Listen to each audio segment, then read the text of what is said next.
In the spring of 1938, while America was still climbing out of the Great Depression, a young man with a doctorate in economics sat at his kitchen table in Chicago with an idea. He had never set foot on a farm. He knew nothing about tractors, and yet Charles Schmidt Sr. was about to launch something that would transform how rural America shops and works for the next 9 decades. What started as a mail-order catalog selling replacement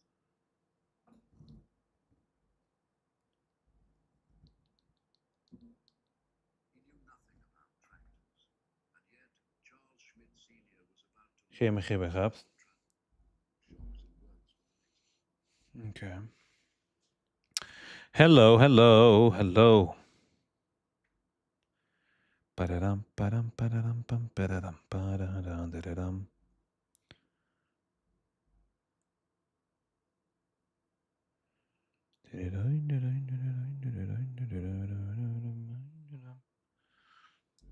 tractor parts has grown into something no one could have predicted.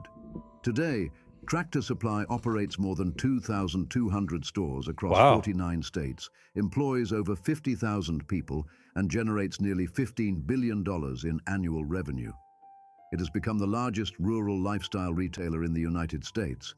And the story of how it got there is a remarkable tale of reinvention, resilience, and an unwavering understanding of what rural communities actually need.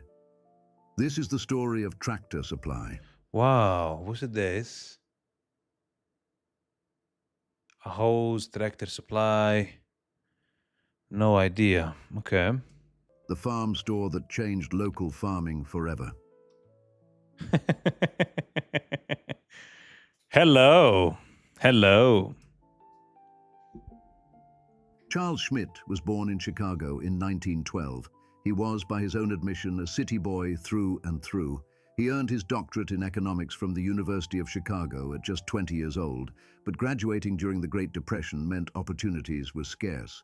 The only job he could find was sweeping floors at Shields and Company, a Chicago brokerage house. But Schmidt was paying attention. Despite having never been on a farm, he noticed something crucial about the American agricultural economy. Farmers were desperate. They couldn't afford new tractors or expensive equipment. What they needed were affordable replacement parts to keep their aging machinery running. Someone willing to supply those parts. And this is in 1912. Fair prices with low overhead Hello. could build a real business. In 1938, at the age of 26, Schmidt launched his venture from that kitchen table. He called it Max. Tractor Supply Company, and his first product was a 24-page mail-order catalog listing. Vreeg dich.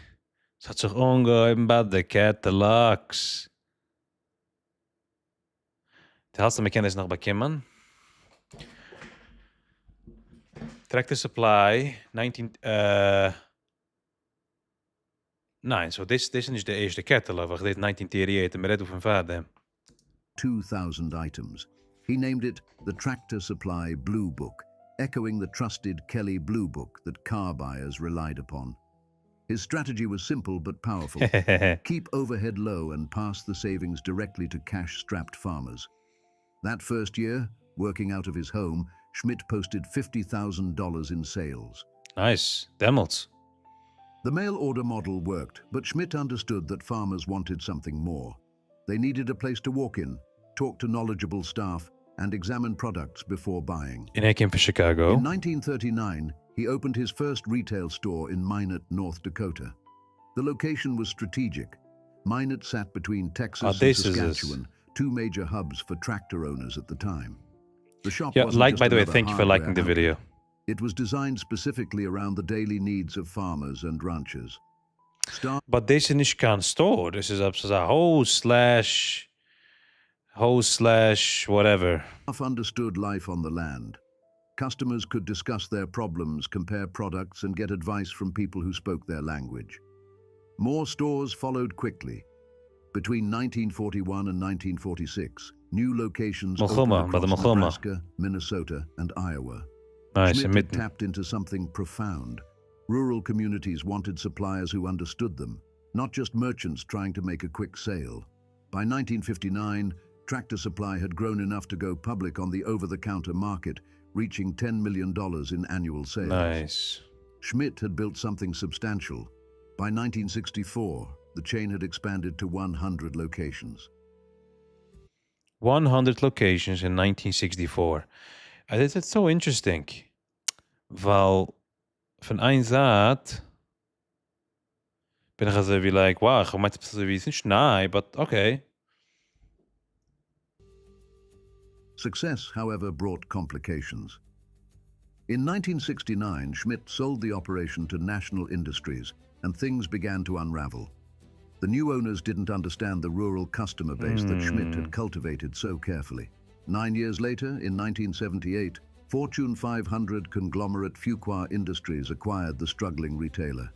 Under corporate ownership, the chain lost its focus entirely. By 1980, profitability had completely evaporated. Wow. The enterprise that Schmidt had built from nothing was dying. But buried within that failing organization were people who believed in its original mission. Joseph Scarlett Jr. had joined in 1979, coming from 15 years at a New Jersey discount chain called Two Guys. He watched the chain flounder under corporate neglect and saw something others missed: potential. In 1982, Scarlett and 4 other executives orchestrated a leveraged buyout, purchasing what was then called TSC Industries. At the time, the operation generated about $125 million from 135 stores. The new management team faced a stark choice: rediscover the original vision or watch the whole thing collapse. Thomas Hennessy became chairman and chief executive officer after the buyout, with Scarlett playing a crucial supporting And this again in the role. 80s, early 80s. Together, they did something radical. They returned to basics. The turnaround focused on 3 priorities: improved customer service, focused product selection, and a clear understanding of who their shoppers actually were. That's it. Gone were the confused attempts to be everything to everyone. The chain refocused on its farm store niche. The headquarters moved from its scattered locations to Nashville, Tennessee, a more central position for serving their predominantly Eastern customer base. Okay. Management paid off the debt from the buyout and transformed the operation into an industry leader. But here's where the story gets interesting. While returning to their roots, leadership noticed something crucial about American agriculture itself. The full-time farmer was becoming increasingly rare. Family farms were consolidating. Corporate agriculture was taking over vast swaths of the heartland. Yet something else was emerging. A new kind of customer was appearing at their stores: people with a few acres outside town, hobby farmers with backyard chickens, suburban families with horses or goats, homeowners who wanted to grow their own vegetables. When Scarlett took over as chairman and CEO in 1992, he made a pivotal decision.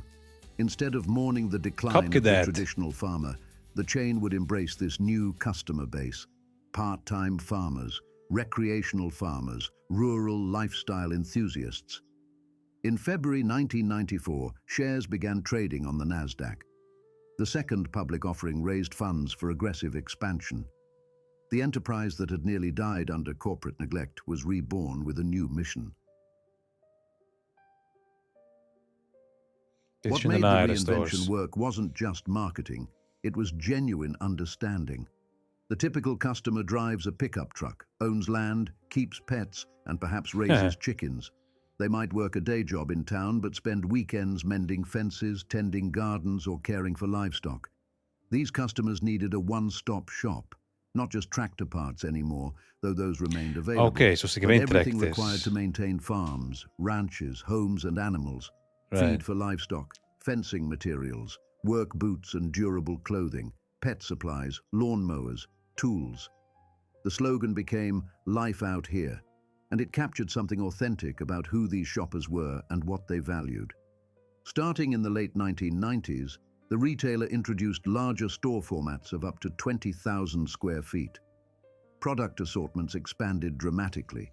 Women's workwear appeared on the shelves. Pet supplies grew into a major category. Equine products multiplied.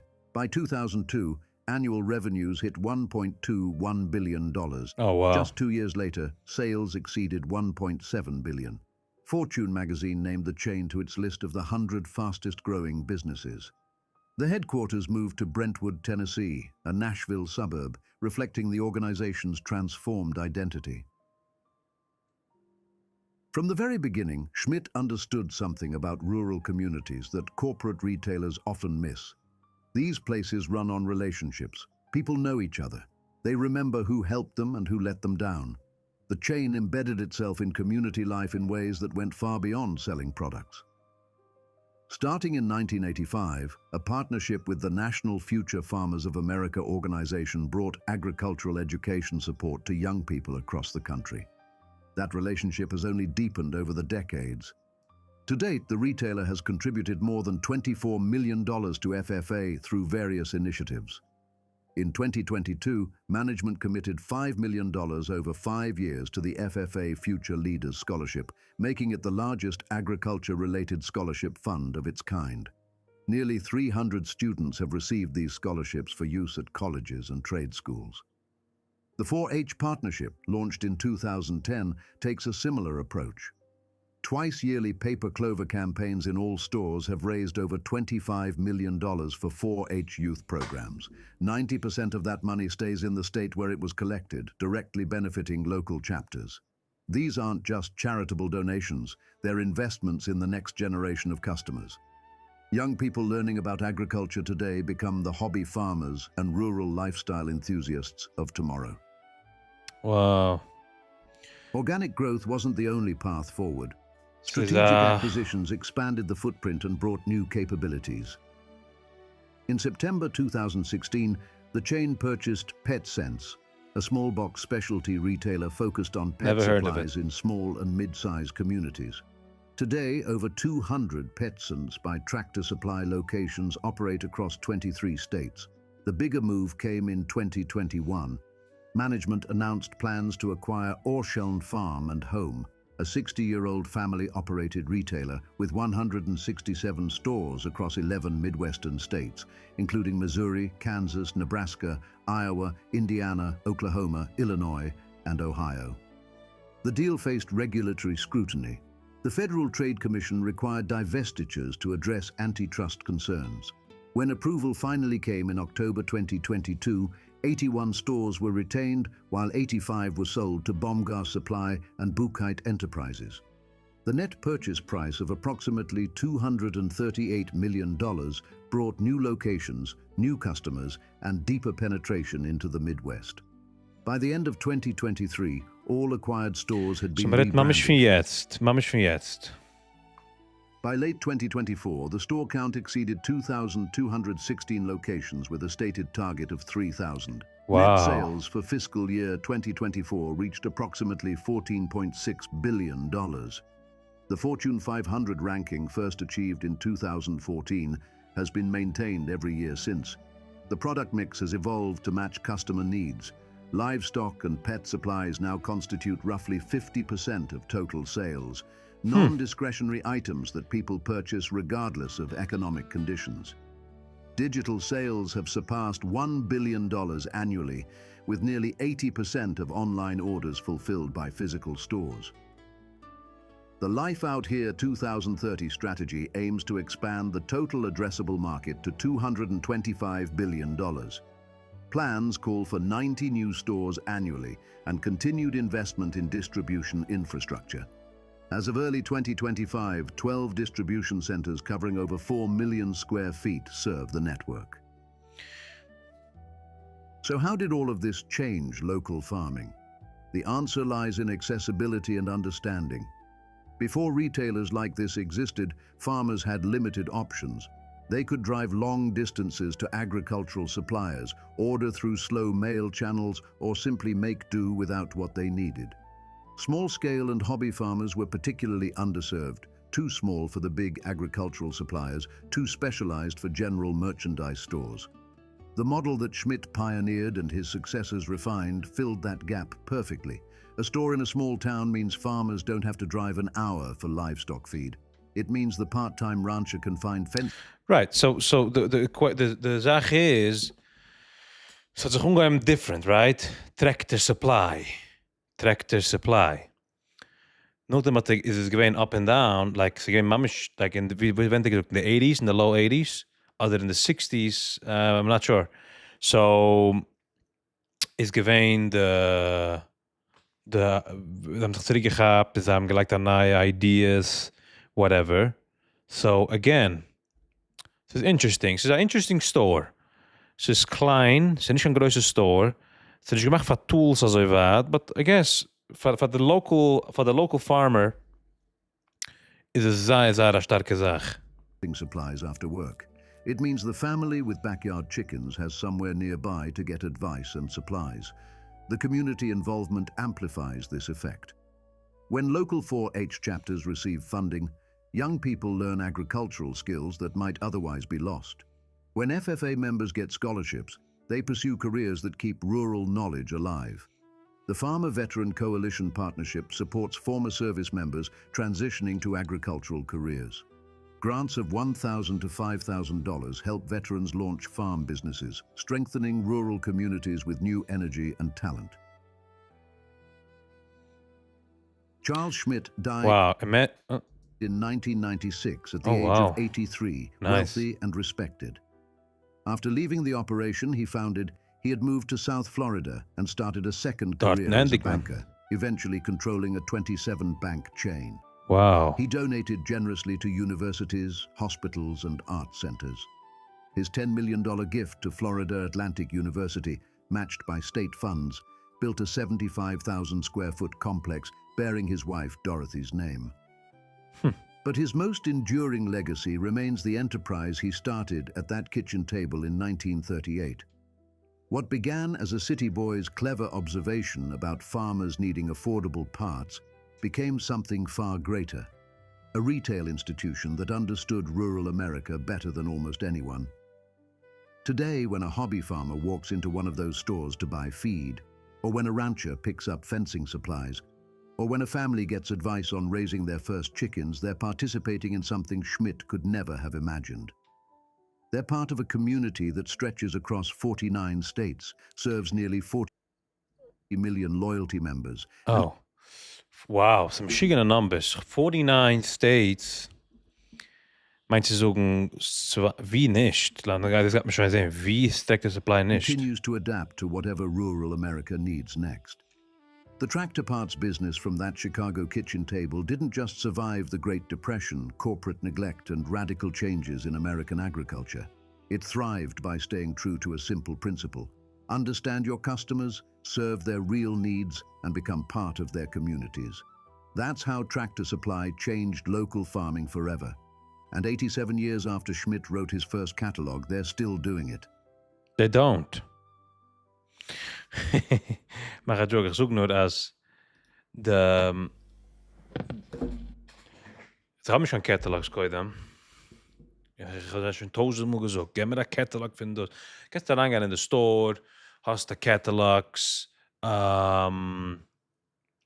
von whatever, die local deals, aber sie haben nicht die catalog idee. Und dann musst du Bass Pro Shop hat, ich meine, sie sind probably die größte von catalogs. So, yeah. So that's that. So Tractor Supplies, interesting. 49 states. Van wat aber van was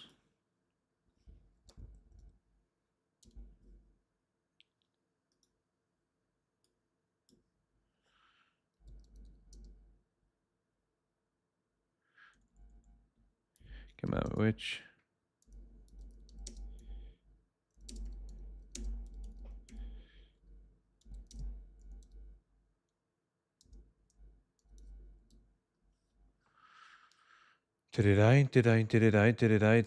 Tractor Supply Company operates in 49 states. Ze hebben nicht kein store in Alaska, right? Ze hebben nicht kein store in Alaska. Laat me gaan see full screen.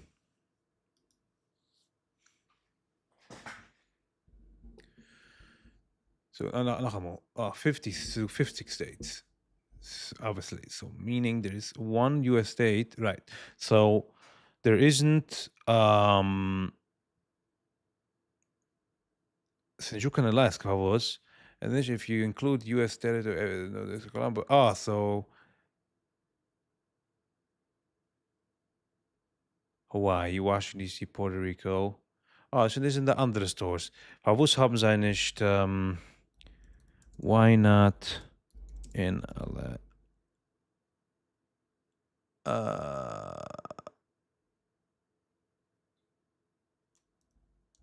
Warum ist nicht in Alaska?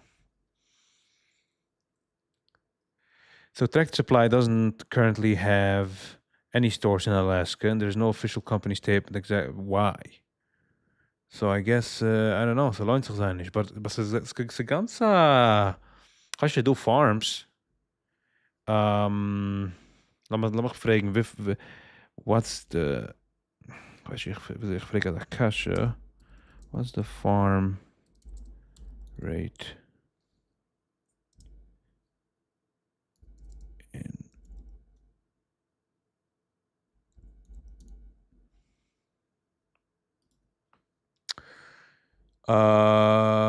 Zane, how many farms are in Alaska? According to the most recent USDA census of 1,173 farms.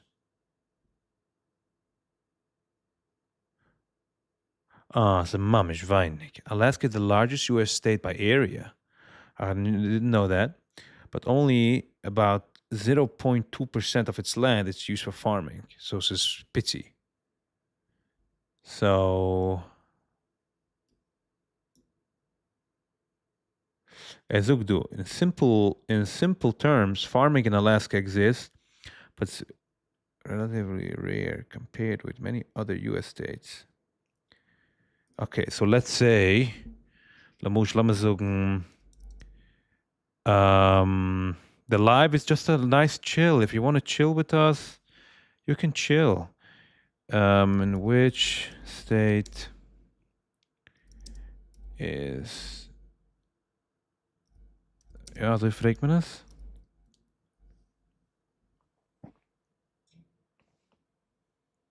Texas. Texas is the meeste. North Carolina 122. So 261 stores in Texas allein. Das ist eine Sache. 122 in North Carolina, 116 in Georgia, Florida is 115, Pennsylvania is 114.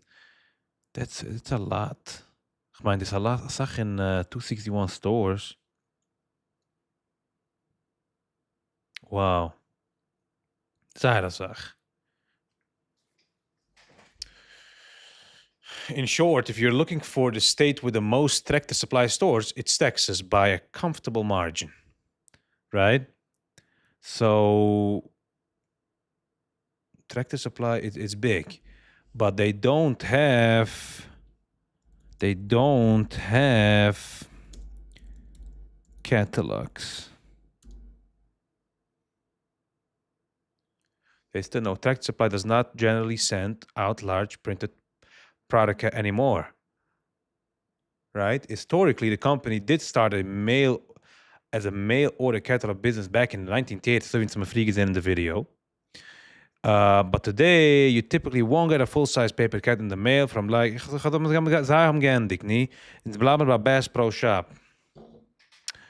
Even though there isn't a big mailed catalog book now, Tractor Supply still publishes promotional materials such weekly. Dit hebben we gezien. De stores kerst bij Kimmen. De guys aan zijn store kerst bij Kimmen.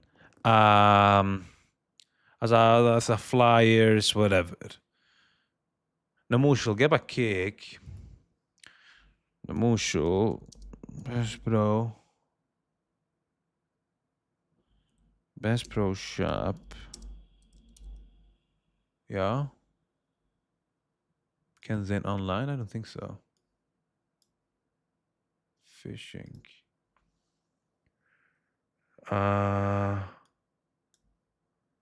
Ben ben meide. Ja, ich bin 18. Lass mal sehen.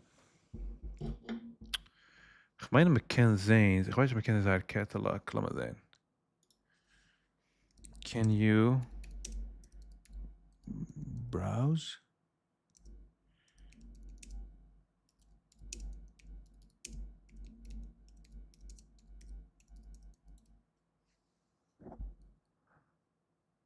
Yes, you can browse Bass Pro Shop Code online. Lass mal ganz straight sehen. Zoekt das ja. To view all current Bass Pro Shops, Catalog, click here. If you got to metrogen. Ja, so deze zijn catalogs, right? Nou, zijn catalog is zeer groot. Moest deze redden we nog van een paar 100 pages, probably. So, dat is starke zaak. Gabst? Ja, zijn catalog is een starke zaak. En we zijn met 10. Mensen is zich niet groot. Jetzt gehen wir machen also. Jetzt gehen wir ein bisschen in the music. Non-copyright soll nicht auslöschen. Ist fein. Eine Minute. Finished.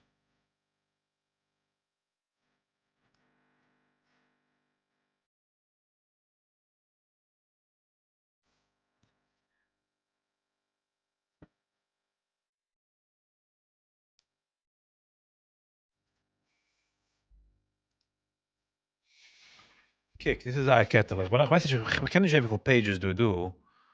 But we redden van een grote zaak. So, een minuut, laat me een second.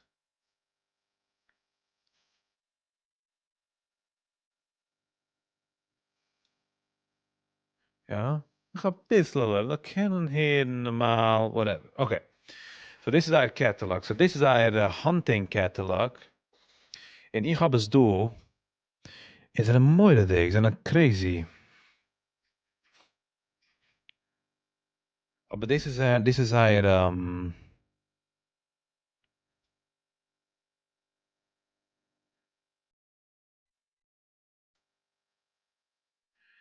die weiß das Bass Pro Shop. Kijk eens, I'm 178 total store locations. Is dat zich even, niet, actually in New York, het zich even, maar dat is 2 schufen though. A große Bass Pro. Which is good.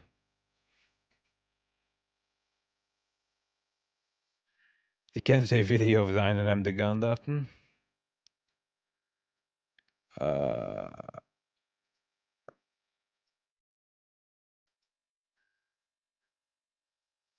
So some serious catalogs.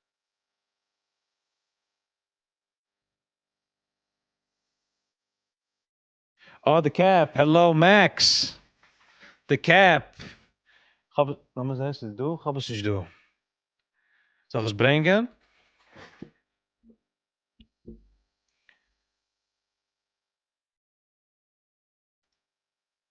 Is alles hunting zaken, alle machine zaken.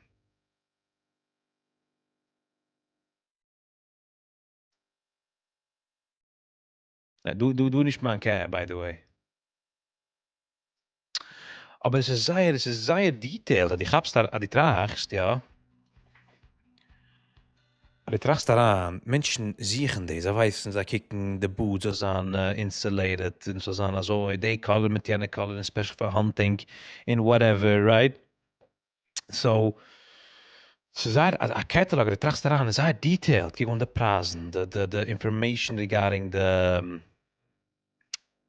boots, the alle, you know. Ik ga even gewoon klikken. I don't know.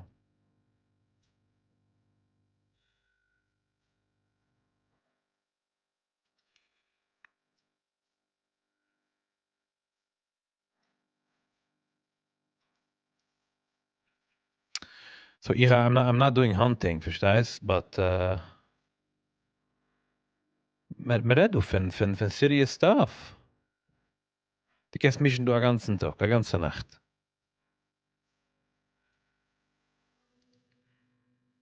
Gabst?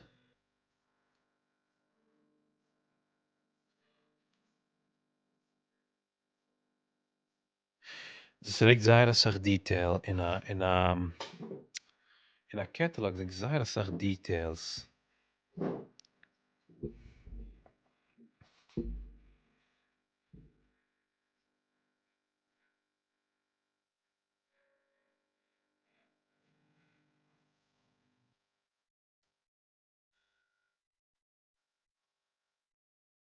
So haben wir company Redhead. Ich meine, es ist company von 1856. So, guck was haben wir location do. Sie haben eins meine herauf, kick on. Sie haben location.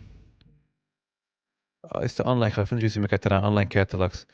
Sie haben location, lassen wir sehen, wie die locations sind dann. Sie haben location, da weiß ich war, aber sie haben geöffnet nicht lang zurück in New York. Sie haben 2 Schuhe in Monroe.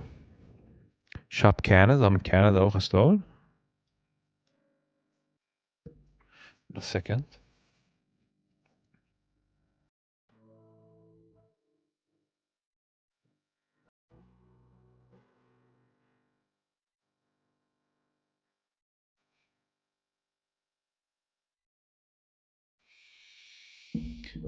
So, find the store, ja? Okay.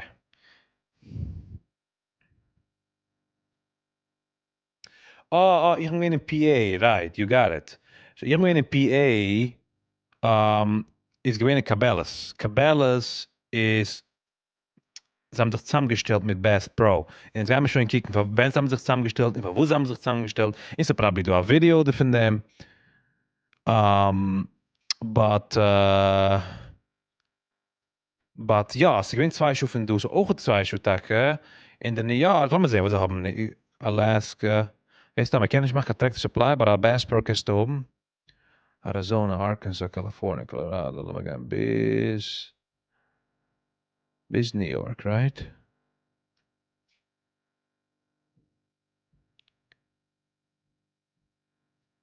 So 4 Stores. So, das ist alles Upstate. Utica, wieso weiß ich wie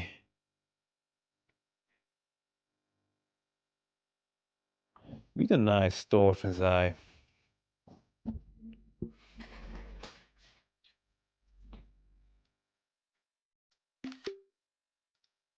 Bist du busy mit der Stisse?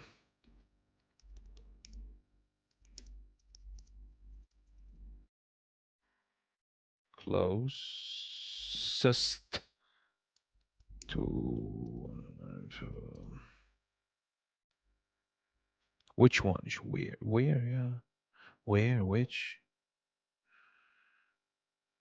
Thank you for liking the video, I appreciate it. Etanas aus Clifton Park, New York, right? So Clifton is this. This is a glauben der wie weit is this?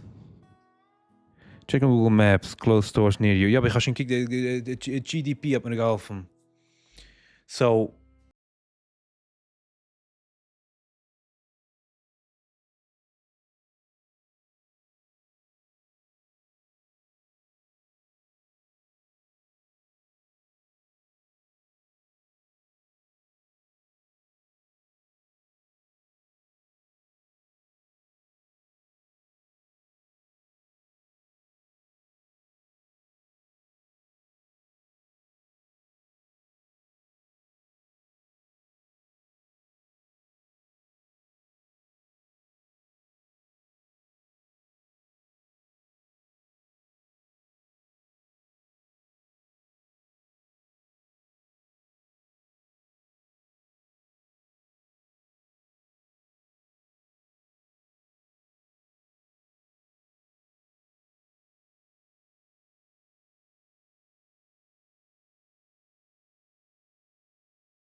Nehmen wir noch. Oh, neem Albany. Geloof, ze is in Albany. Okay. So ze niet waard, right? So this is our store. So this is the nice store, by the way. En offen bis 8 sei hier. En zij hebben de...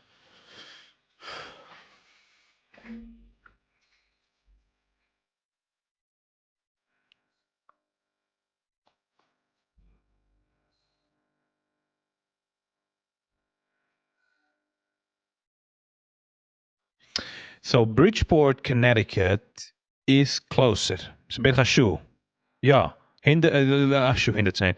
Ja, het in het zijn. Sa shoe in 10 minutes. The issue is with Connecticut that I can't ship to Connecticut. Laat me dat, ja. Dat is om de license en dan gaan je kan krijgen te them.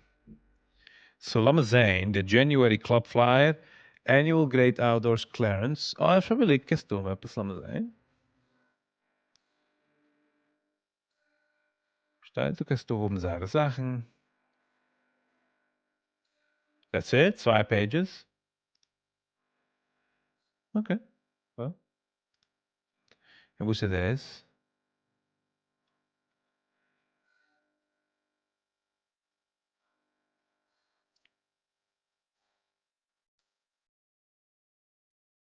Wow, wil ze dem grill?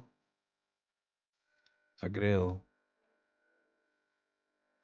Weet je nog zo een beetje beter?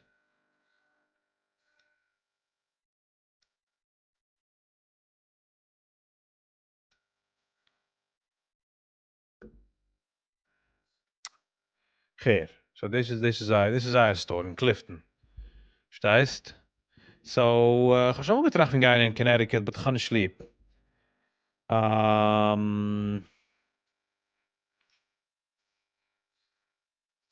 me zeggen, nou, ik wil zien zijn star. Laat me zeggen, wie kan nog gaan?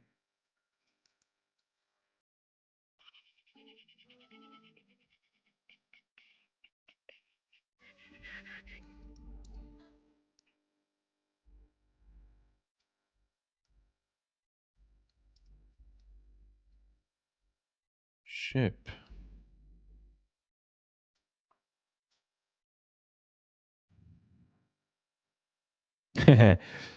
Backs at Finn of Stores. Is er misschien gekikt.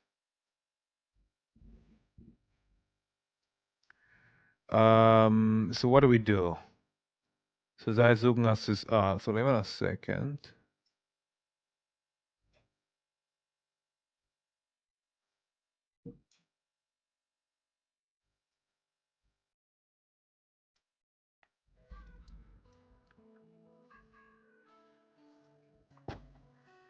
Here we go.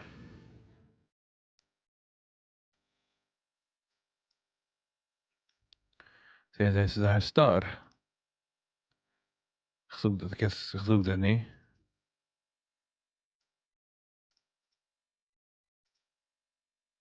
Is me shaken. So dat picture alleen was niet gevonden in.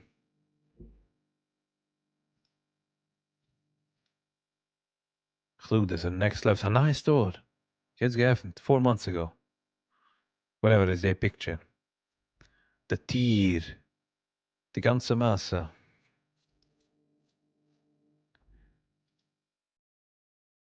A video. Zo mooi dat ik.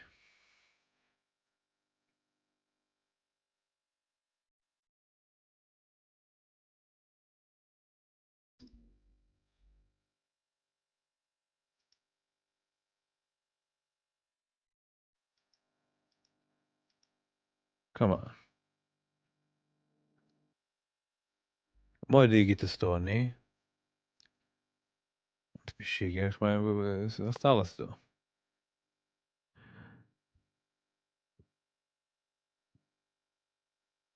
Wie zegt dat the whole retail is going down? I don't think so. Kijk gewoon, ik ga wel, zeg maar trachtig. Ik mijn, gewoon moet getracht meer. Dat kon ik over de green. Dit is shopping bags. Hier gaat er aan, check out. Ik mijn, Es du Mensch, was können der öffnen just as a Platz in jeder geht kommen. So, imagine a ganze Store ist so. So, mir schicke. Du kennst ja, wie groß sie ist, du? Sag uns, da gibt Reviews. So nicht normal.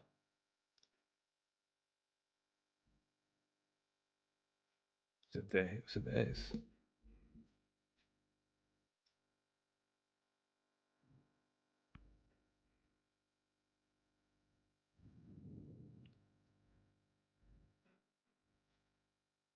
Es hat so viel Colors, das. So viel Colors. So haben wir das heraus, ich habe nicht. So this is the Bass Pro. Now, so ich erst sagen. So, ich habe mir getracht, like, muss Menschen kaufen, du geh ran online, aber es ist nicht so. Nicht jeder geht online. Du Menschen, was tappen mit online, sie gehen ran zu Stores. Ja, wenn ich gehe ran eine Muschel sag mal, ich hab Walmart Delivery. Okay? So, ich hab Walmart Delivery and ich order von sein, sie kommt tun, whatever, the whole thing. But La Masse, ein Tag ran in Walmart, ich sag, weißt du, ich kann nicht der Mann sie Walmart, ich hätte, weißt du, Monroe, Hermann. Ich kann shoppen, ich kann rumfahren. Me will a store. Me gaat eibig will in the store. That's what I think. Sometimes you have met sie gewohnt, but at the end of the day, die guys will in the store.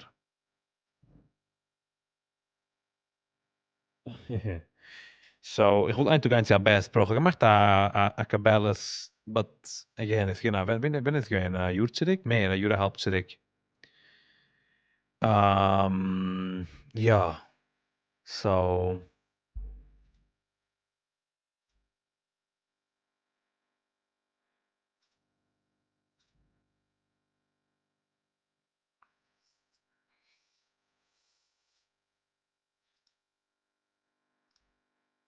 hunting stuff. Verstehst?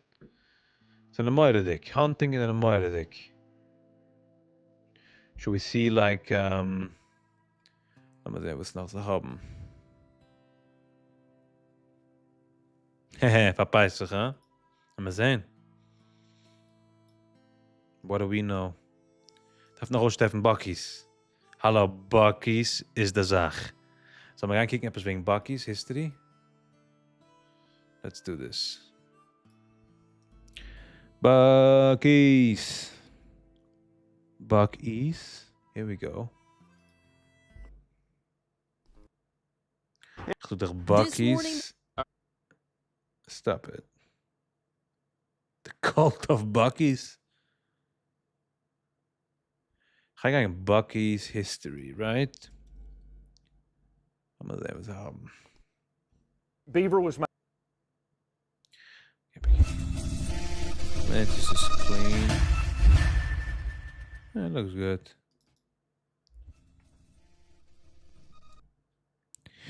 Then you also did the first time drive on the Tesla, how much it goes. Ja, de tweede Mal. De Mal begon voor een tweede Mal mit Tesla. De eerste Mal geen accident. So let's see this one. Lass mal sehen, was wir haben zu verkaufen. When Arch Beaver Applin started his quirky convenience store, he had no idea that his biggest little store would become an icon of everyday life in the Mitchenish. deep south. What's the key to this Texas gas station empire? This is the fascinating story of one of the biggest and most underestimated companies in America. Lass mich sehen, a second. Ich will nicht einmal so kicken, a Video. Tamer.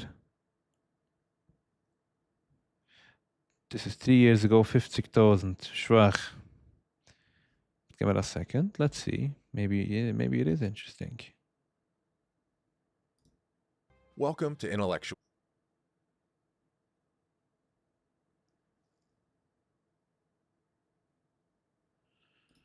Digest, your source for all things intelligent, nostalgic, bygone, Ob sie and nicht fun. interessant, geht man switchen. A century ago, in Harrisburg, Louisiana, married couple Arch and May Applin decided to open a general store.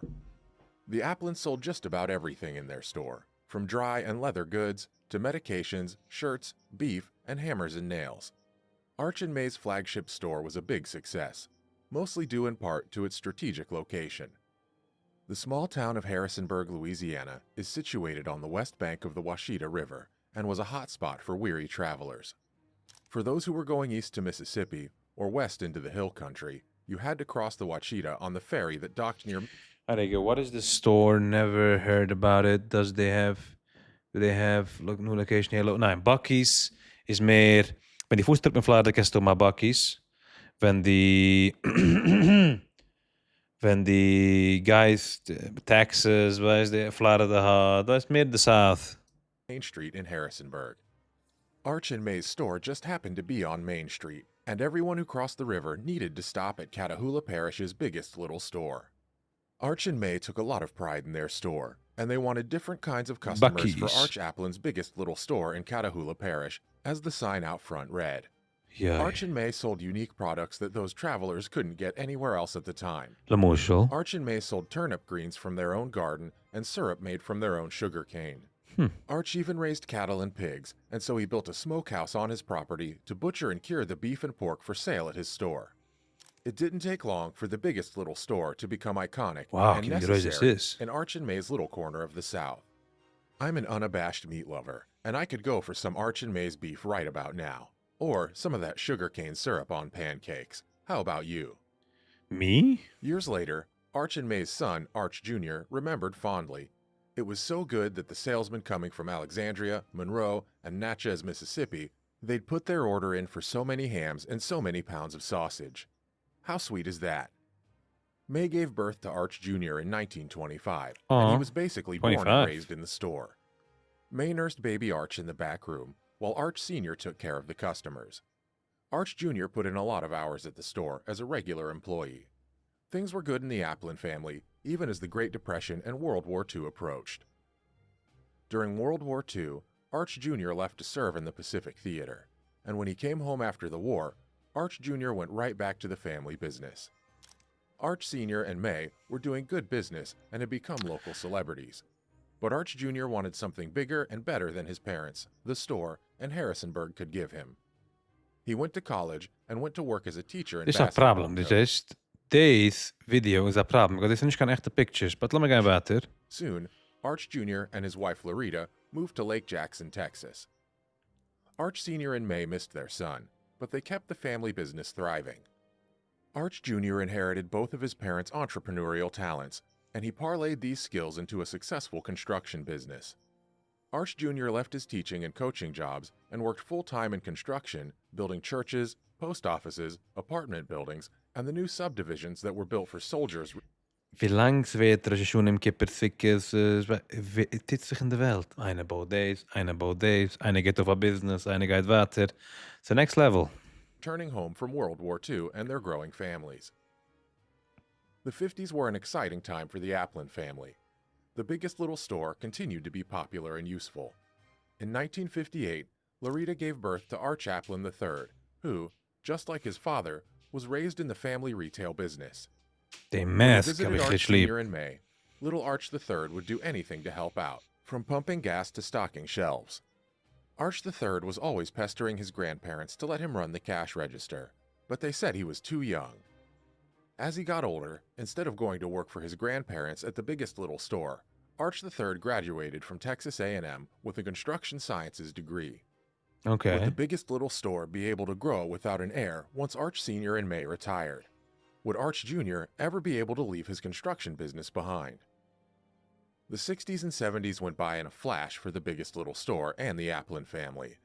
The people of Harrisonburg and the surrounding area still loved their biggest little store, but everyone knew that soon Arch Sr. and May would either have to expand their empire or retire and move on. No one thought that Arch Jr., Loretta, and Arch III would come back to Louisiana, as they were established and happy in Lake Jackson, Texas. Arch III was determined to follow his father into the construction business, stating somewhat optimistically, "I thought I would build skyscrapers." If only he knew. The early 80s were a difficult time for many working people, particularly smaller, family-owned businesses. President Ronald Reagan implemented some questionable economic initiatives, which were meant to level the playing field when it came to decreasing inflation and increasing employment.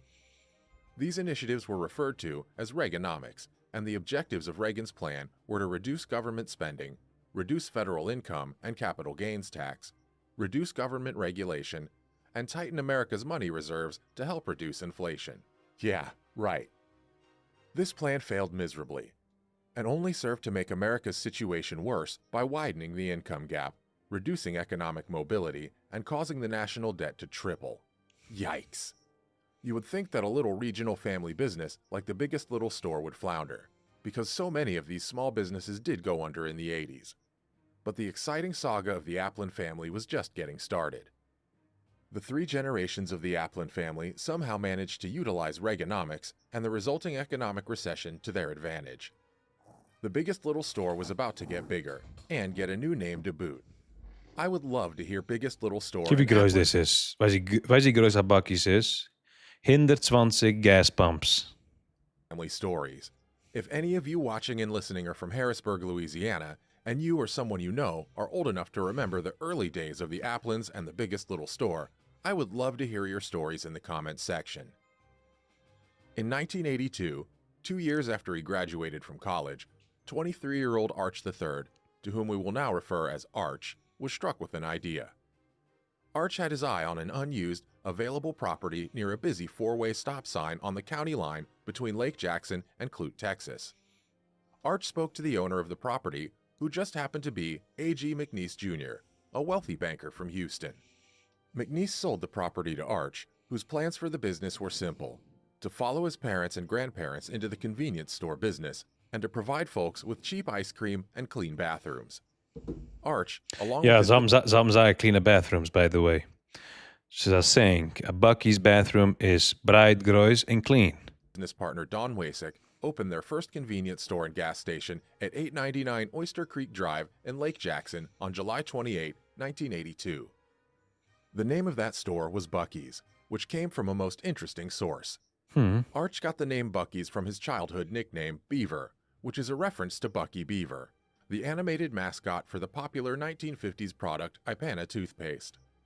Arch loved the commercial for Ipana, where Buc-ee Beaver's slogan was, "Brusha, brusha, brusha, get the new Ipana, it's dandy for your teeth." To make the story Okay. even better, Arch's high school had a Buccaneer as their mascot. How fun is that? Also, growing up, Arch had a Labrador Retriever named Buck, and a franchise was born. The first Buc-ee's was so successful that Arch and AG were able to expand to 27 locations throughout Texas. Imagine. When asked about why he thinks Buc-ee's has been so successful, Arch had this to say: "No one starts at the top. You must start at the bottom to build a great company, then a great Right. brand." Arch believed that there was no magic secret formula to starting a business. Just the fact that the old saws of hard work, consistency, customer service, and some smart accounting skills are all it takes. Arch was determined to not only follow in his family's footsteps, but create an icon, a beacon to anyone who has ever traveled the highways of America. Arch even created 5 guiding principles in order to build his Buc-ee's empire. Number 1, develop brand recognition. Hello. Number 2, don't focus on the size of the company. Number 3, focus and consistency. Number 4, exceed customers' expectations. And number 5, take care of your goose. Arch Okay, wanted to weißt, establish wenn ein Mensch, ich sogar so, wenn ein Mensch, thank you for liking the video, by the way. Wenn ein Mensch hat Success, sagt weißt du, was ist Success? Welche Personen soll getan? Really? trust and recognition with his customers, just as his grandparents had with the Biggest Little Store. Buc-ee the Beaver is iconic and comforting for longtime Buc-ee's customers. Buc-ee is forever associated with Arch's dedication to his craft and his insistence upon a clean, friendly, and well-stocked store, as well as unique Buc-ee's products like beaver nuggets and camo popcorn. Both of those sound really good right now. Arch was inspired by Sam Walton's business model for Walmart. Sam also started out small. He was good at differentiating from other retailers before expanding, and that's why both Buc-ee's and Walmart have remained in business for so long. Arch also Sunday. expanded by taking small steps, as opposed to giant leaps, utilizing something called the flywheel effect, taken from the book Good to Great by Jim Collins. Buc-ee's and its success can be attributed to small, collective, strong efforts. Arch once said, "It's more fun to talk about all the possibilities of the company and go off on tangents, but I always have to go back and ask myself, does this keep my flywheel spinning? I think it does, Arch. Arch's dominating principle is to exceed your customers' expectations.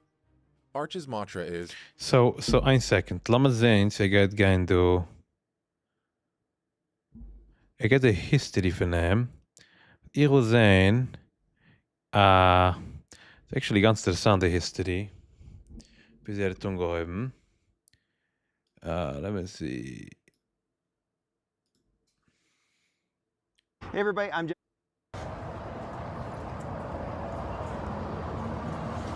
Hello everyone, this is Jason.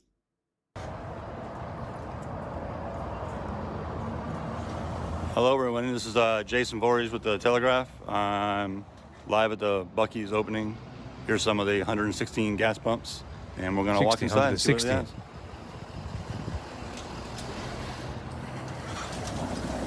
So laat me gaan staan. Dit is een gas station. Het is een gas station.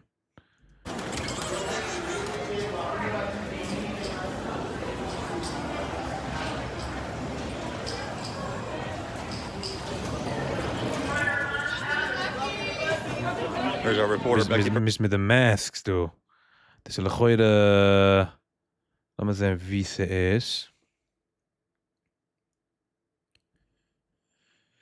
5 years ago was toch in de mid.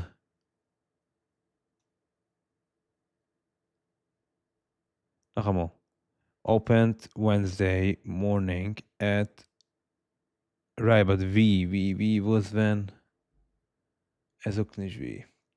So November 2024. Okay, this is whatever. Okay. Guy water. Sure.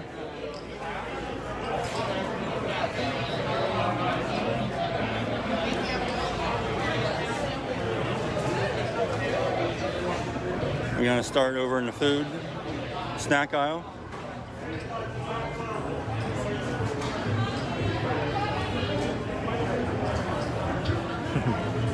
Imagine. This is a gas station. As you can see, many options.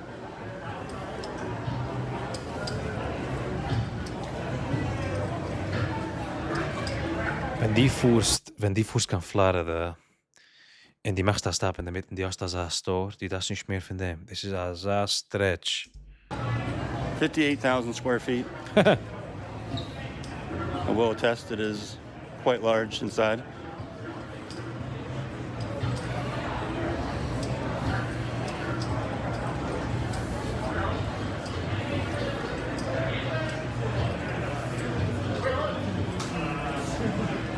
They did open a little early today. They're supposed to start open at 6. They opened around 5:48, according to the general manager.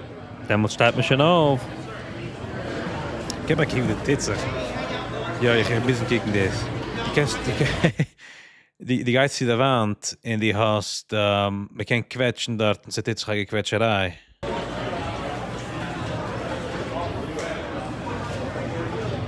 I'm gonna walk through. Here we come to the hot bar. Several breakfast options.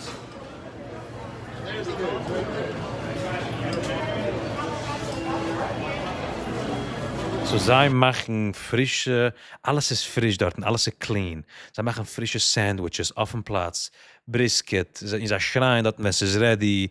En alles essen is frisch, demmels gemacht. De sandwiches kannst du kicken du. Es ist frische sandwiches, demmels gemacht auf dem Platz. Obviously nicht kosher, und dann steht oh, you het nog onkeer dort. And now,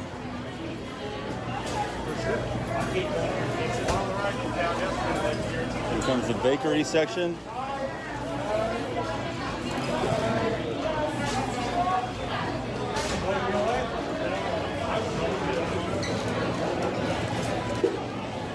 Frische bakery, alles is gemaakt auf dem Platz. And if you like jerky, this is the place to come. All right, I'm gonna walk through the gift section now.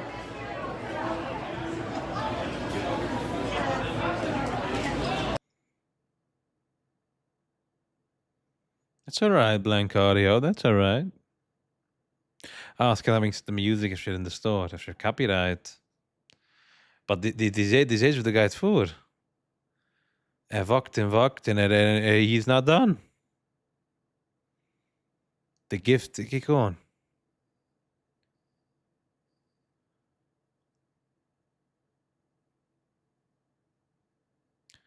So this is our next level store. So they have dry tractor supplies in size. And this is 58 square feet. The naaie, meine is 72,000.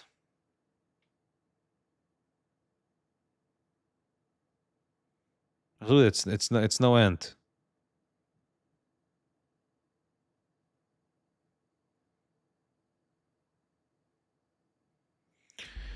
Het is crazy, het is crazy. Laat me eens doen aan andere. We maken met de vlees.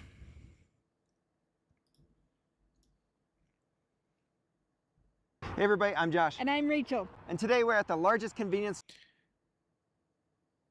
We're a nation on the go. We're a nation on the go. No time to spare, which explains why convenience stores can be so convenient. And for Luke Burbank, if you need it to go, you need to go to Buc-ee's. Buc-ee's. We all know that feeling. You're out on the open road, your gas tank is empty, but your bladder's full. Well, in Texas, a lot of folks in this predicament look for this cartoon beaver, the smiling mascot of Buc-ee's. Buc-ee's. Maar schrijf It's a gas station chain beloved by road trippers for its award-winning. Ja, kijk hem aan. It's a gas station chain beloved by road. Hallo. Aim. Die heeft met jeden mag door ook. Kijk on de restrooms. Het is clean, alles is mesider. Trippers for its award-winning bathrooms. Gelukkig de Shimon gaan zich opleiden. And truly Texas-sized scale, 54,000. 54. Deze store is 54,000 square feet. Die weiß das meint. Die kannst du leben.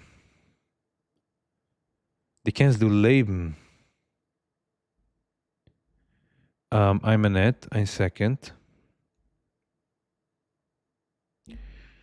Pam. Okay, like a timer, something. 1,000 square feet of homemade fudge, a beef jerky bar, Alles frisch. and whatever this is. You think that's big enough? Yeah? I think so. Big enough. And they It's put that big enough. beaver on just about anything. Have a good one. There we go. Awesome. Perhaps not since Mickey Mouse, as a cartoon rodent, captured the hearts Want to dance off? We're gonna be late for school, Mama. and, crucially, the dollars of so many, We love going to Buc-ee's. including customers like Alex and Yasmin Abreu. I mean, would you be as excited about a place if this was just called Travel Stop? You stop for the beaver. Weer de reporters. Ik heb de voice. Yeah, it's true. These boots that I had made with the Buc-ee's logo on it, had them made Oh, right ja, de here in baboes. Zal mijn vliegen zijn. That's Arch Beaver Applin III, Buc-ee's founder and CEO. How you doing? Good. How you doing? Du kijkt... Du waar zicht is aan de toilet om ze clean. En de blower kikt hem om alles te sidder. And yes, he really does go by Beaver. Beaver was my nickname. My mom named me that when I was born. Buc-ee Beaver Space Guard. Brusha. There was a cartoon character way back, really before my time, It's standing for your teeth. a toothpaste commercial, and he was Buc-ee Beaver. And so this fella always called me Buc-ee Beaver growing up. Applin opened the first Buc-ee's in 1982 as Dus a heb je geen kent kijken de video to begin with. And thank you for liking the video. regular-sized convenience store. But it wasn't until 2003 that he got the idea to build the mother of all gas stations. These days, Buc-ee's has 41 travel centers throughout the South and boasts 2 world records for the world's largest gas station and the world's longest car wash. Je hoort elkaar wel zo goed. Whoa. Technicolor. Haven't seen that before. Buc-ee's. But the most popular attraction at Buc-ee's might be its restrooms. voted the best bathrooms in the nation. Imagine. So die fuhrst auf der Road, right? Da hast du a clean toilet. And hello.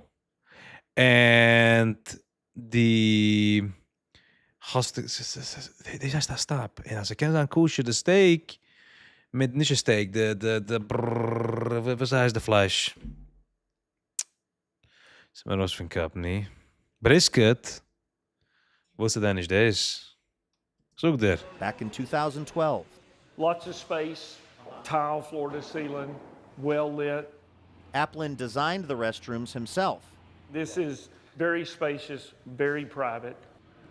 If the bathrooms are the number So, was du nicht du kann the gas station, ich halt mal wollte sich appreciate. Du weißt dass in the South sie haben a culture, es ist a cultural Platz. In New York nicht kein culture, es ist eine ausgemischte Sache. Die Geist in the South, es sind andere mean ideas. Menschen, die haben different life. A Buc-ee's is eine Sache, was man lebt dort. Man steht auf zufrieden, man geht in Buc-ee's, man hat ein Sandwich, man hat tun. Die ganze Talk is in the Buc-ee's. Das ist eine Sache.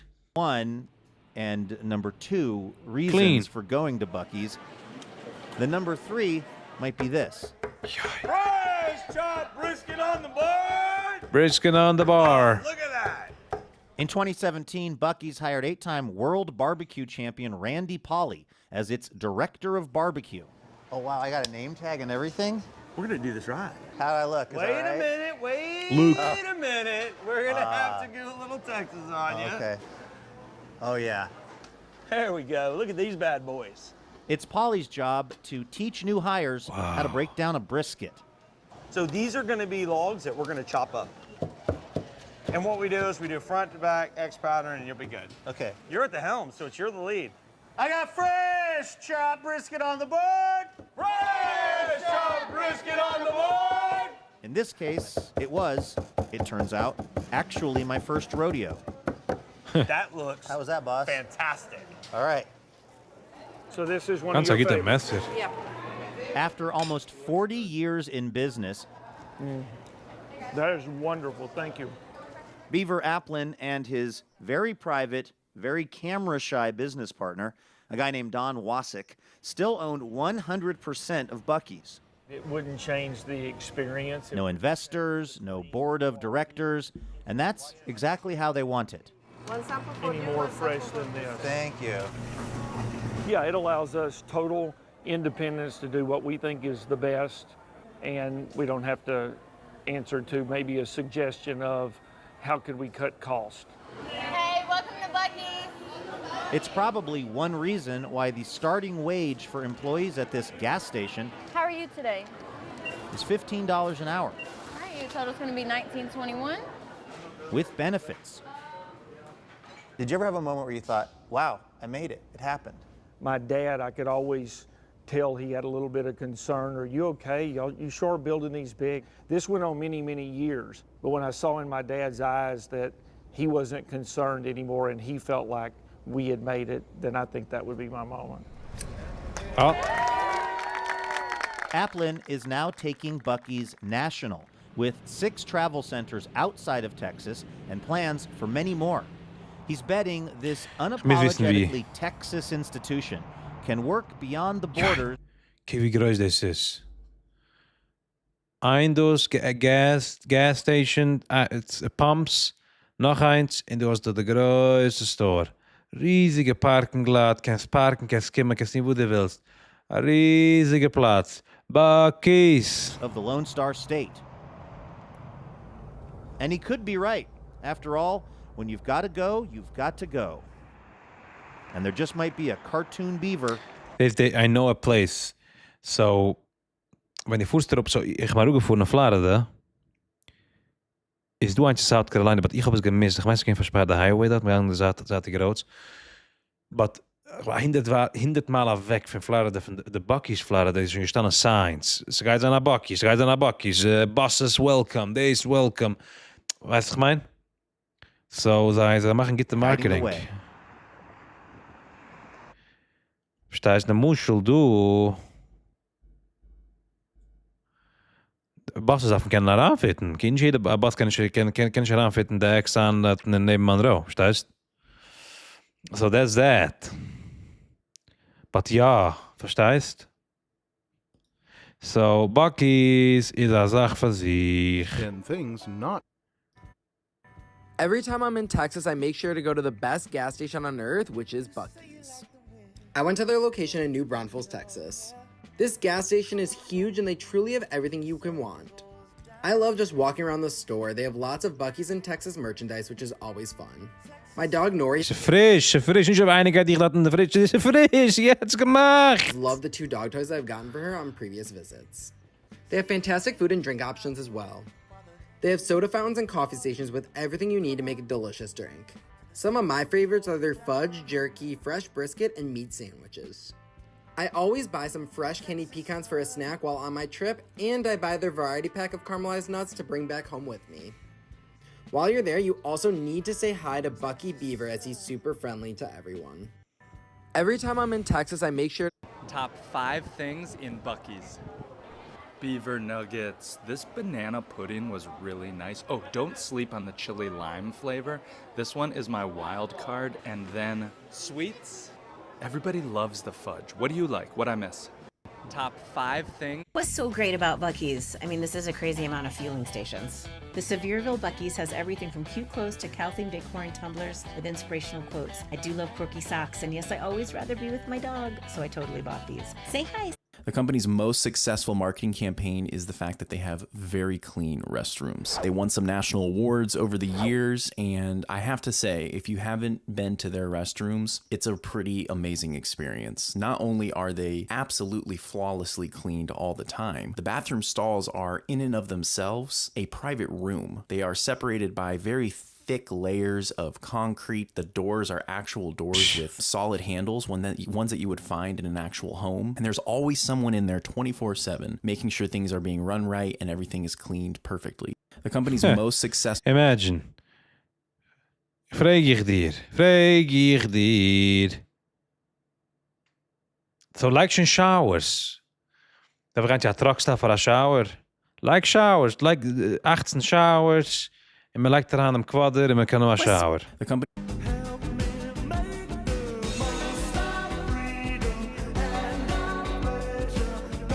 Yes, this is the guy. Yeah, this is him. This is him. Check this out. Yo, your wife said that you're for. This is... Hello. What do you got? Anyhow. This is Buc-ee's. Oh, American.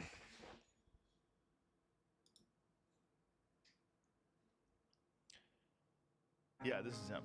I'm watching him. Maybe it's different. In the last couple episodes.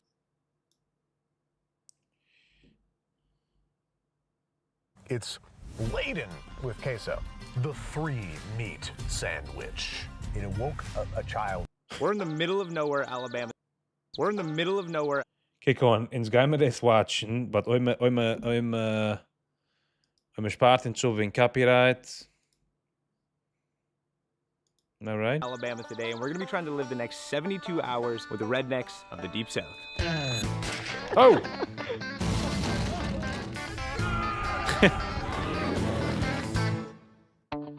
If you're new here, we're all about exploring human connection, and we love meeting different types of people from all around the world. And as someone who's from Canada and now lives in the US, I've always had this weird fascination with the rednecks of the Deep South.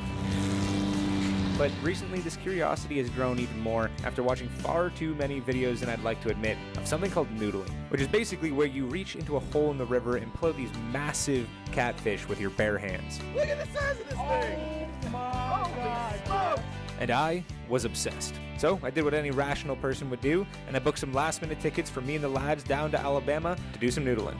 The only problem is we had no plan yet on how we were actually gonna do it. All of this is so unplanned. You don't even realize how unplanned every single trip we go on. We first decide that's a cool, interesting group of people we want to connect with. So we booked a ticket because we think there's people like that there. We go there, now we're here, and then we decide, what do we do? We just ask people who live here, where do we go? And that is exactly what we were gonna do. Day Since one. we don't know anything about noodling or even where to do it, we went to the first restaurant we saw to hopefully find us some locals who could give us some information on where we could go. Salt cold beer here. Canada, baby. You're right. He's looked in Canada. How's it going? Good, how y'all doing? How they start? Noodling. Noodle for catfish? Yeah, do they do it here on this river? No, we're not actually right on the water. The river bend is right on the water. Okay. The lady there kindly recommended another bar closer to a catfishing spot, but before we made our way there, they made sure to leave us with a warning. If you're gonna noodle, your only obstacle is it might be a snapping turtle.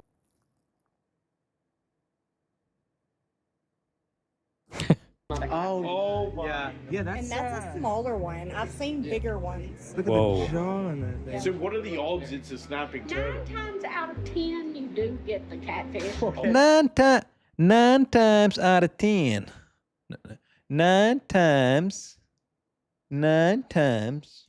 You don't want to be the 1 out of 10. Well, snapping turtles was definitely an unexpected twist for us, but the locals suggested we headed down to the river bend if we were still keen on trying noodling. But when we got down there, they didn't have any better news for us. Have you guys been noodling? No, I'm not that dumb. Is it dangerous? My friend's I'm buddy drunk. stuck his Hey, hand in my there and come out nephew with no is a thumb, noodler it's and snapping turtle. turtle. That's what.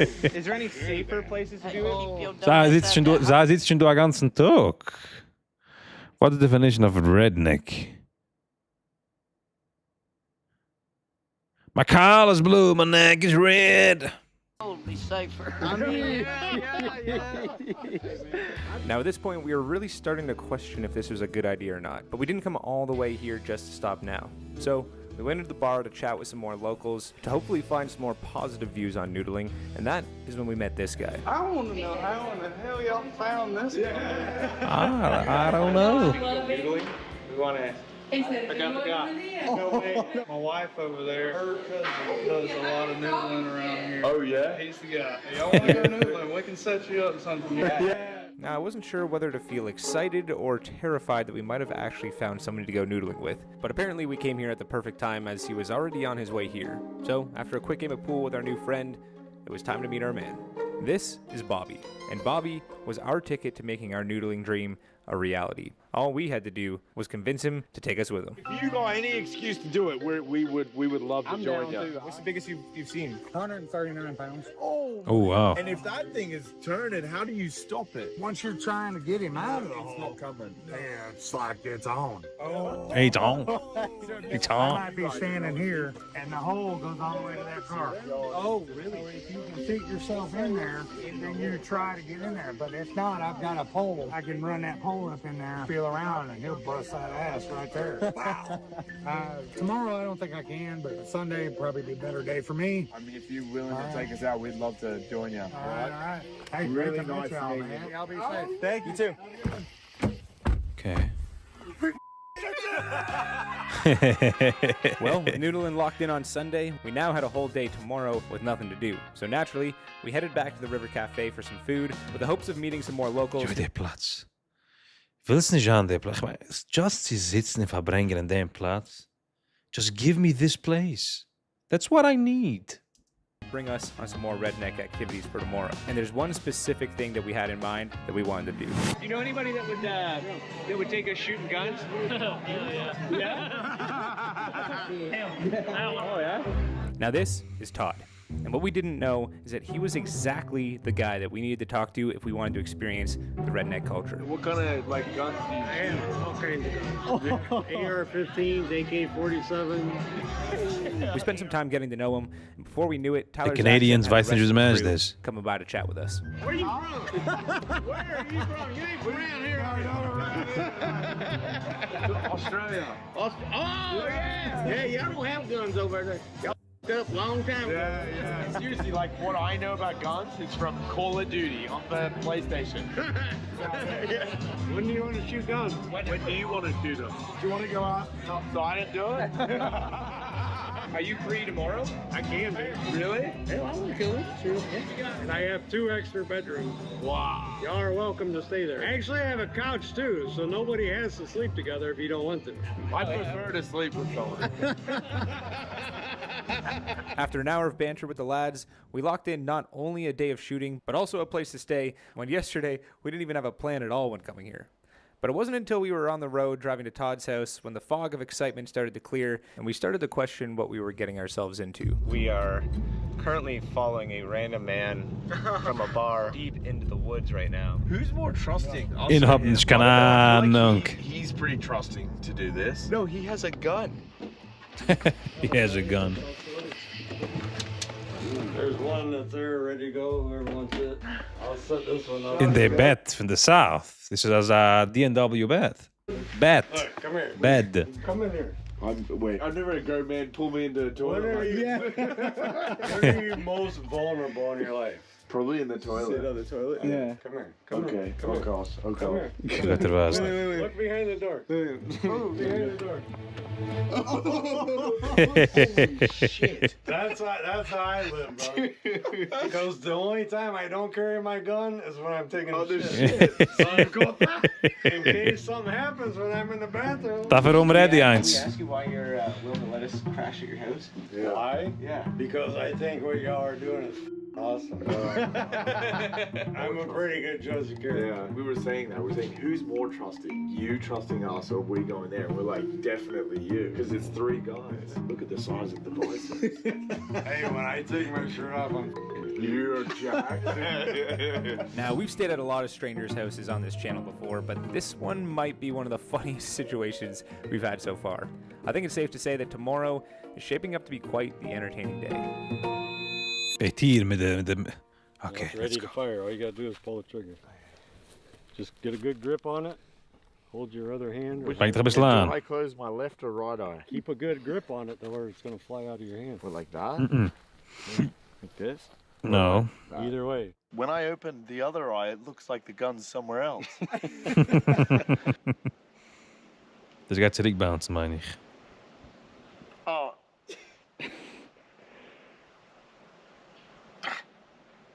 Oh my god! Oh, the thrust went through my whole body. Still ready to shoot. All right, Tyler, you ready to move on to the big one? No, it's not gonna kick that hard. Just make sure you got a good hold of it. Yeah, do you want it? Oh, come on. Is that not the coolest thing ever? Wow, this is the yeah. No, I'm not doing that one. We know you were such a sissy. It's fun to watch in the distance, safe distance.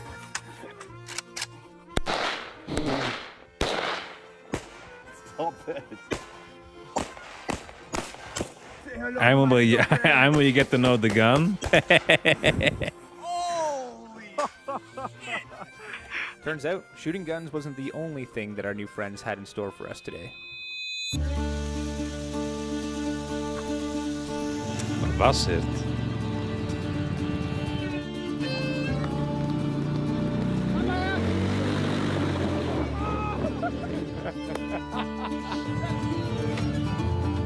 Oh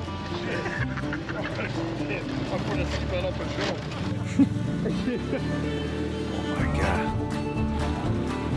Ah.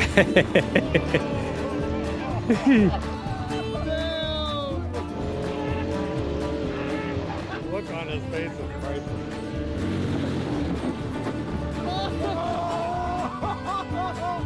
In de yellow pickup is gezien.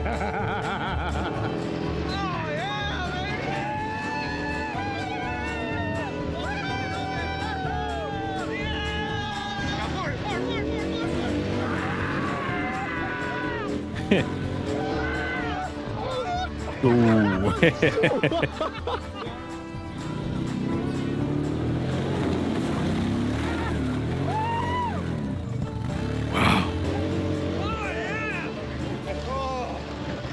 Oh my god, that was awesome. Ungespritzt. That's the most fun I've had in a very, very long time. Yeah, I'm sure. Everyone has these like stereotypes, what they think like a Amish person is, a redneck, right? And it's like, Is it what you thought it was going to be? No. Or I think, we genuinely think like Southern, like it's a thing. Like anyone in the South, they're always generally nice. What's this But I still video? thought it would be quite intimidating. But The then we video is realized it called? isn't. It's like just the small town community. The 72 hours with Deep South rednecks. Here, I genuinely feel like if someone gave me trouble, you would stand up for me. Like he's got my back already. Those two bars, River Bend and River Cafe, those are known for being pretty rowdy. They got a band tonight down there. They're talking about going to the races over there. If we go, we need to go soon. 35 minutes before y'all need to get to Savory. Racing starts at 8. Well, we need to take a little bit of a shower probably, and then. No, just. Nou, mag de jet en mag de shower. This is like prisoners of war. After an aggressive shower and a change of clothes, I was off to the Speedway. We can't convince any of you to come Speedway with us. No, we're going to hang out here. But y'all are welcome to come back. We'll see you guys when we get back. Y'all be careful. Ja, zij zijn de rednecks. Oh my God, dude. This is some redneck shit. America, baby.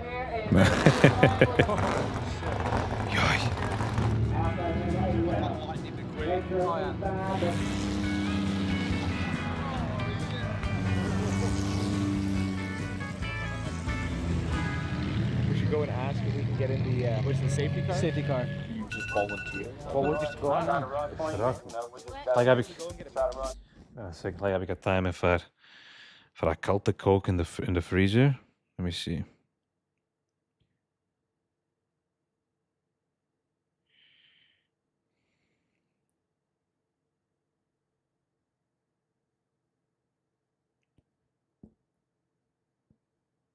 Thank you so much. I appreciate it. Now like the video. We're on the track right now.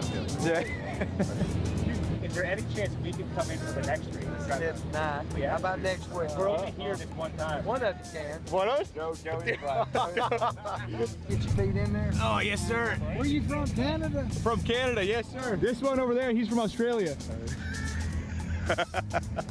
Little did they know, Will and Tyler had their own surprise coming for them. Brandon, I'm the announcer here. You doing all right? Yeah, good. Y'all want to come up top and check it out? Yeah, good. Good.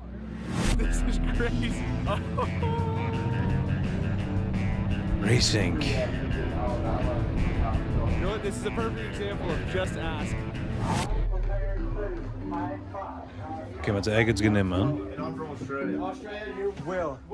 From Canada, yeah? Oh, ja. Heißt ich gesehen, was hier sehen? Ich will mich schicken, was ich bin zu dreit oder what? Kijk om de steps, say it nos. Maar ik heb een kick. Australia, you're Will. From Wie hij begon? Canada, yeah? In the window of our house.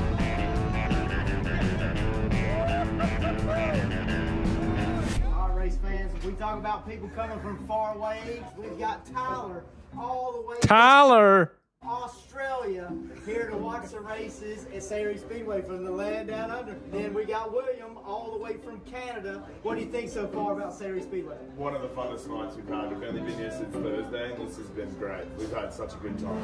I'm gonna get back to the boys right now. Wait, I think Will and Tyler are up on the top? How did they get up there? I don't know what's happening right now. We got you a shirt. We're all got purple. What's she gonna take us to see a race car? Mis wissen ze scheid auf de signs dort. We're all got purple. What's she gonna take us Betere shot van hem, daffer. to see a race car? If y'all want to come with me. Oh yeah, let's do it. I love Alabama. If y'all want to go to my fiance, he's the one that won. How you doing? Congratulations on the race. This is your ride? Did you build it? I built it back in the 90s. Want to get in it? Oh, wait. It's a little tight in there. Turn that red switch over up there. Look it up.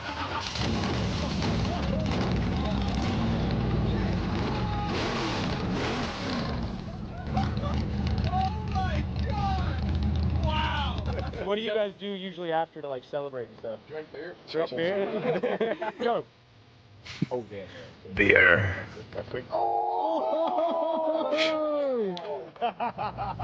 Brandon wants to know what kind of rental car y'all got. He said he got the lights on and like 2 laps. Wait. No, come on. Rental car y'all got. He said he got I don't know. like 2 laps. Wait. With the rental car?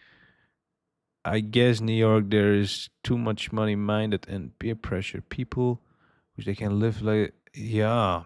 This is interessant. We discussed a few times, like in the live, like different mean people. And ich wil nog eens zeggen reviewen. En we kunnen zijn van de South versus people van plekken wo ze hebben mamisch niet gewoon. We hebben gereviewd de West Virginia. Ze zijn een mamisch oud. Zij gaat slepen. Het is Texas-style. Hey, we done rental car? Brett and Sock. Okay. You guys will be the first people we ever let. Really? The fans come and just get on the track. Yeah. Oh, Luke getting on the speed like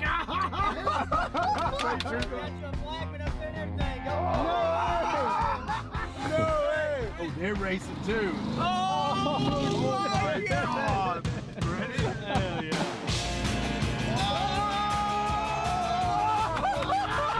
Start sliding, do not hit the brakes, just let off the gas. Okay. The car will stop. Oh my God.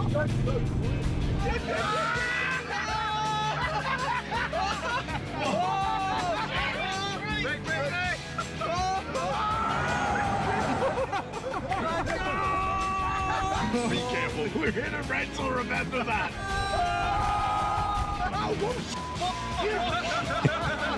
They're running faster than most of the buzz in a rental car.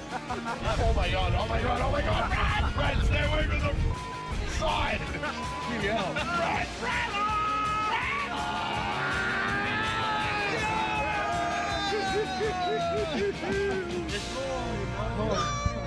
Met de rental.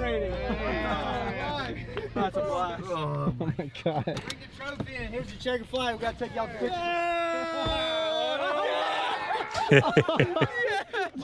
All right, fans, we're down here with the guys from out of town. They won the race tonight. Hasn't racing series. Still raining. Is that burned tire? Is that us? Yes. Oh shit. It's definitely much more cheaper. But, thank you. It's definitely much cheaper. But, man hat weiniger, gab's? Es ist different. Es ist like, der Gruß darf nicht angemacht. Man darf, wo ist das? Das ist keine neue Grußschneider zu schneiden. Du kannst von Alter, wir finden $1. Und kannst schneiden die alle Gruß, du. Oh, müssen wir machen, der Gate. Sitzt sich zu brachen? Okay, bin das erim. Ich meine, wo ist schon? The mindset is different. So nicht aufgenommen, this is Alabama, but zumindest kann an Upstate New York auch ein bisschen so, weißt du, ich meine, es ist the cold, es ist the Platz, es ist the people. As much as we wanted to stay and hang out with these guys all night, we had to make it back to Todd's house to get some rest, because tomorrow was the big day. Laat me eens dit is hem gaat tegen de kracht van de pikkel. Damn. Finally here. We're about to do the catfishing. The moment we've all been waiting for is about to happen. I feel like all of this has been building up to this moment right now. Could be one of the dullest things you've ever done. Howdy, how's it going? All right, how's it going? Doing good. I'm ready for this. Yeah. You ever done this with City Boys? No. So, are there any like safety precautions before we start? I don't know, other than Good luck. I hope you can swim good. Before I could even think twice about it, Bobby had me shoulder deep in the water, ready to stick my arms deep into a random hole in the river. Well, come over here to where my foot is. Okay. All right, now run your Yo, foot. ich wil door tegen Sharanga, menig. It feels so weird. My foot went right in there. Is it a big hole? Yeah. Yeah, I'm gonna go down and reach in and see if I can't touch him. Okay. No way.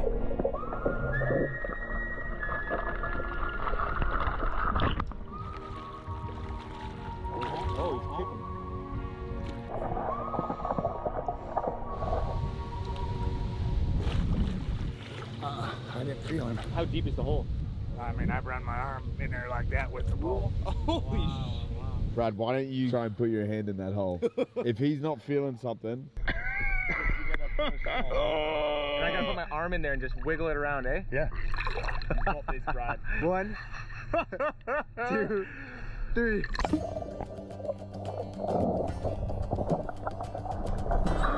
Is it scary? Do you want to go under and try it? Holes in the hole. Oh, far out. You're insane. Go.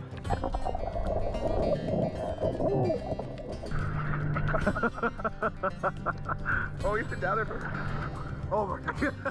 Actually, that's a nightmare. That is Huh? I do it every year here. I mean, we catch and release catfish. Damn. Well, let's go to the river bend. All right, we're going again. Bobby did not want to give up just yet, so he took us to another spot in the river. Let's do this.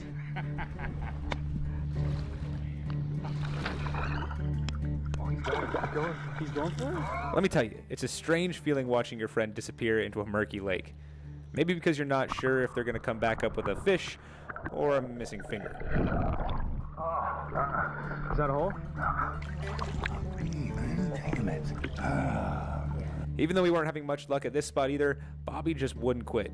He insisted we try one last place. Because this is the spot that the biggest one I ever caught. The biggest one I ever caught was here. Wow. Oh boy. This feels different. This one feels different. Oh boy. Okay. You found it? Okay. All right, I'm going down. You're going down? I'm going down. Ready? We're ready. I hope so.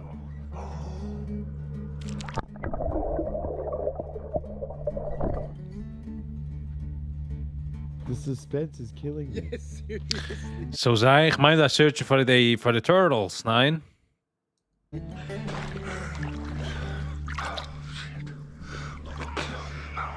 What does that mean? I don't know, dude. I don't know. Let me try again. So he tried, and tried, and tried again. What's happening? Hell no. No? There ain't no way, man. Yeah.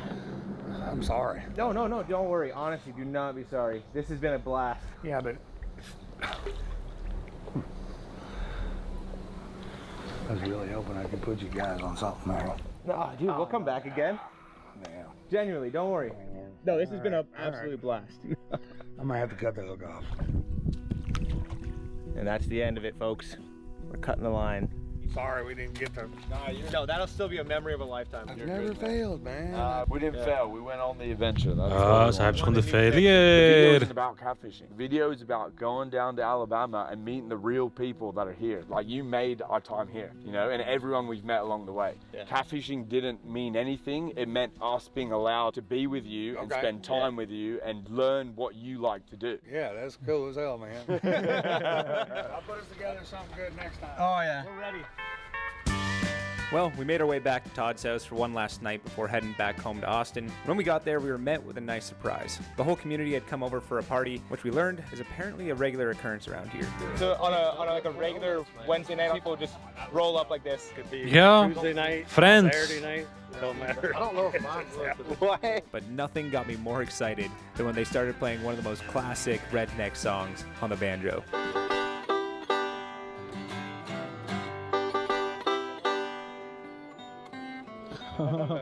Literally, how could it just ended so, like, any more perfect than this? This is incredible. Well, there actually might be one thing that could make it even better. I love Canadians. I love rednecks. Let's go.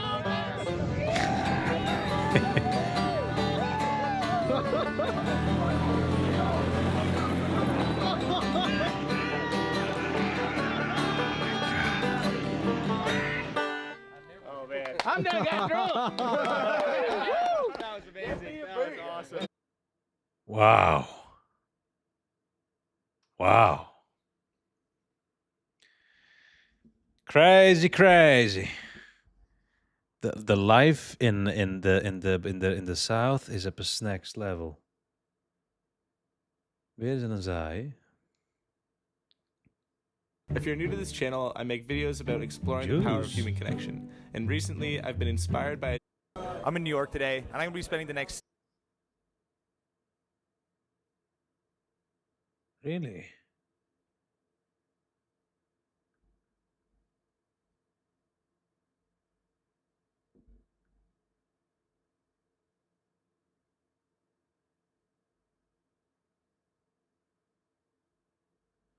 Gooi even liedjes in de comments.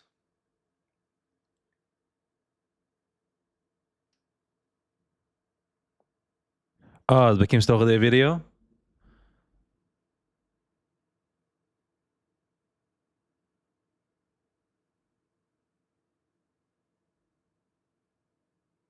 Huh. They even, okay, look. They even have their own AAA, roadside service. You don't have to be Jewish to call them. They help anyone that needs help. Bezoekst ze them. Ben ziet me zeggen dat je Alabama. You wanna come to Alabama? De gemeente Gawaire met de Gaviven. The old Jewish guy seems so chill. It's awesome how he hosts and feeds thousands of people and so on. God, but wow. Okay.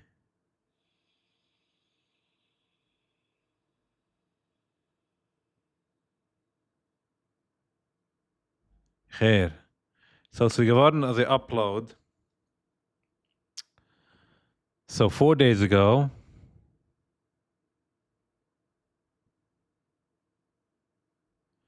En ze had 141.000 Texas. This is in Texas. Yo, we gotta go to Texas. Ja, positive comment. 9. Hij begint met een free baloney. Stam, draai in de kap. Ja, wat is dat te zijn, though?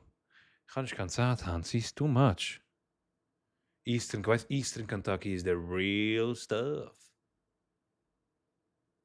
Okay, guys, it was very nice to see you.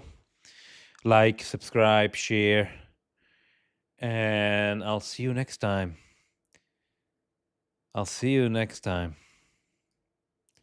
Take care.